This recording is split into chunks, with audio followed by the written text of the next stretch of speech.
South Africa is home to some of Africa's strongest institutions, but also some of its deepest divides. In cities like Cape Town and Johannesburg, the legacy of apartheid remains visible. Formal and informal economies coexist uneasily. And opportunity is still unequally distributed.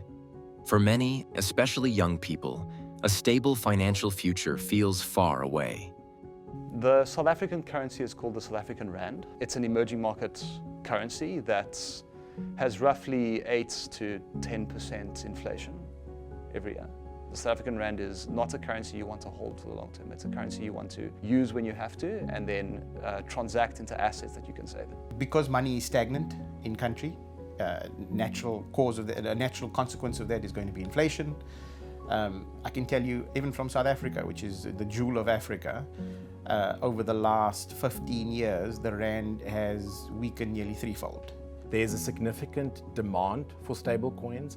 I mean, if you look at the foundation of it, it's a tokenized version of a real-world asset, which is pegged to, I mean, if you take USDT, for example, pegged to the US dollar, it is quite significant in the sense that for many African countries, it offers a hedge against inflation. We know that many African countries and many emerging economies have quite volatile local currencies. The largest grocery store chain in South Africa allows you to pay with a number of different crypto assets to buy your groceries, to pay your utility bills, to basically cover all of your expenditure. And that is increasing in use and really, I think, quite valuable to people. We basically started out by making it possible to pay with Bitcoin at Pick n Pay in South Africa as a pilot, and then they expanded it to all 1,500 stores across the country, 2,000 stores, all the currencies which those exchanges support, US dollar, Tether being one of them. The primary reason is because they have most of their money in crypto, or they keep their savings in crypto or in Bitcoin. They get paid in crypto or in Bitcoin, so then it's much easier for them to go and spend and buy groceries. For people who keep most of their money still in fiat, they might run out of fiat towards the end of the month but have a crypto balance. So then instead of having to take out, spend on credit, they can now spend their crypto. Pretty straightforward. We actually used an existing QR payment system at Pick n Pay. So as a user, you would simply go to Pick n Pay, select all your goods, and at checkout you would just ask to pay with QR payment. You use the scan functionality, you scan the QR code at checkout, and then you get the amount in a Rand amount in your wallet. So if it's 100 Rand, it shows you 100 Rand in your wallet.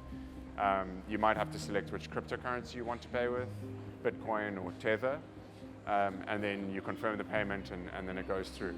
And it's very quick, it's almost instant. Sometimes it's actually quicker than card. 2025 was the first time that someone at Tether went in Bolivia and landed in Bolivia. One of our team members entered in a shop in Santa Cruz and saw price tags of all the products in USDT. We've never been there. That is the greatest example of how when you create a product, if it's the right product, if it's the perfect product, it will spread by itself. Once it's in circulation, it's secure and can be on-ramped and off-ramped anywhere in the world and be converted to fiat anywhere in the world and withdrawn. And its biggest benefit is the fact that it's safe and fast. If you are a migrant worker and you work in one country and you have family in another country, which we see right across the world, but especially in South Africa, we have quite significant migrant communities. Transferring money from South Africa to another country, it's expensive, it's slow, whereas the blockchain enables democratization of this. It enables easy access. Number one, it's instant, right? Or near instant, so to speak. Number two, it's much safer because it's on the blockchain. These transactions are immutable. And number three, it's not expensive, right? So transaction fees are significantly reduced that you would have on traditional money rails and financial systems. Remittance into African markets using stablecoins is becoming the best way to be able to remit funds. When I also think about why actually Tether should keep focusing on the emerging markets is that I believe that in Europe or in the United States you have the financial rails perfect to 90%. So you have 90% perfection in financial rails. If you take a country in the poorest countries in Africa, maybe their financial rails are 10% perfect, right? So they have 90% to go. So if you bring a stablecoin in the United States, you will move that level of perfection from 90% to 95%. But in Africa, in certain countries, you can move the needle from 10% to 50%. So the impact that you can do in Africa is almost 10 times bigger. The opportunities in Africa are endless. The biggest hindrance has been liquidity and moving money, both in country and across ocean, across the continents. And for the first time, I want to say in millennia, it's possible for money to move freely, both on the continent and bring fresh investment that's been hungry to actually participate in Africa and uplift 1.5 billion people.